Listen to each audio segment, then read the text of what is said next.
Hello, hello, my friends and project peeps. So, you've got jars. What can you do with them?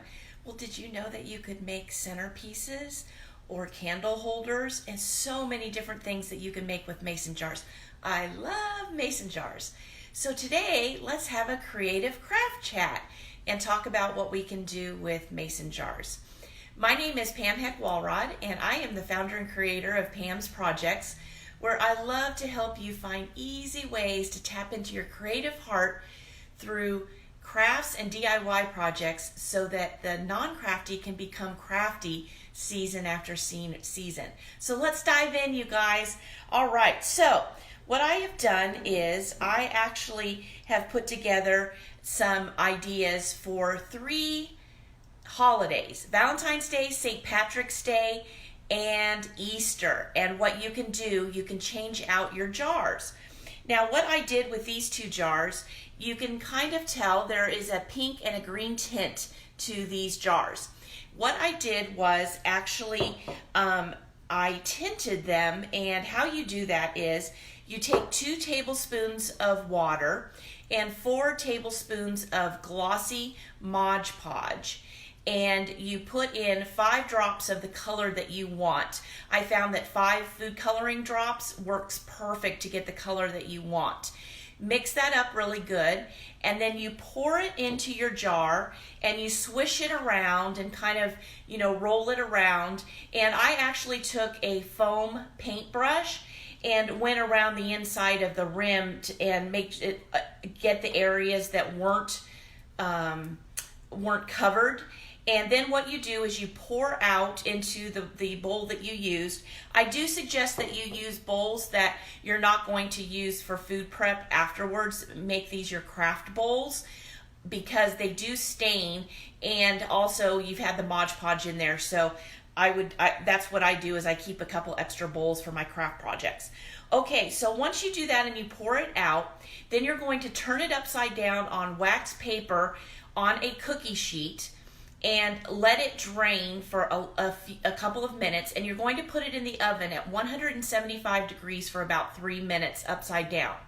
Once that, you pull it out of the oven once the 3 minutes is up, and you put it upright and you put it in the oven for 30 to 40 minutes. I put it in for 35 minutes at 175 and it came out perfect. So once you have that, you can do all kinds of jars. You could use clear jars as well, but I thought this was a little pop of color, and I can use this for Valentine's Day.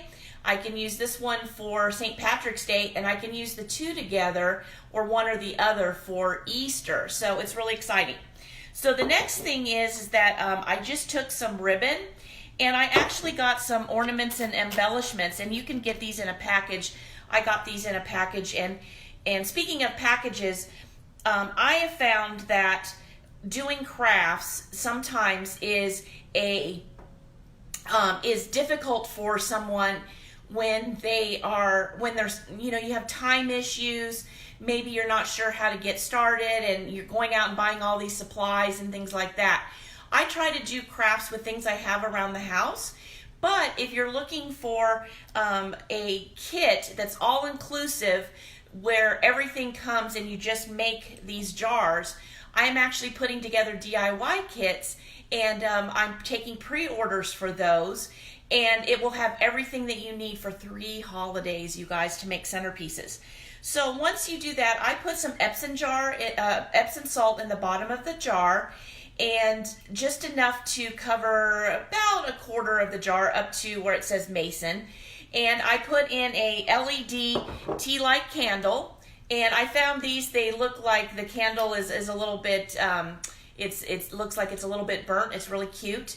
And then I decorated it with ribbon, and I got embellishment. These are keys that I got for Valentine's Day, and I put some red ribbon, some twine, and put those together. And then for St. Patrick's Day, we have the green ribbon and twine and little embellishments for St. Patrick's Day. And then for Easter, we have Easter ribbon, and you can put that together and make all of these things.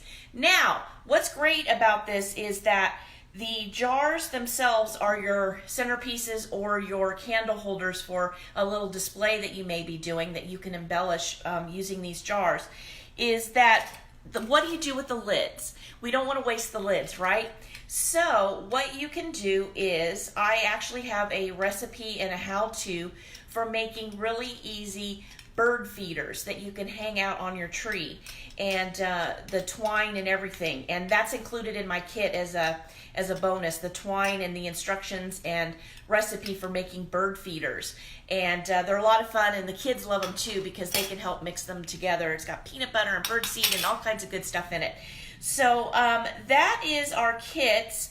And this is what you can do if you do it yourself. There's so many things that you can do. If you're just looking for something and you want it already, all the supplies put together for you, just let me know. Put a jar in the comments, and I'll be happy to get you the information out about my DIY kits that I'm taking pre-orders for. So you guys, I hope you have a fabulous day. I hope this was a helpful craft tip for you. And let's have a beautiful week, and I will talk to you soon. Thanks, guys. Talk to you later. Bye.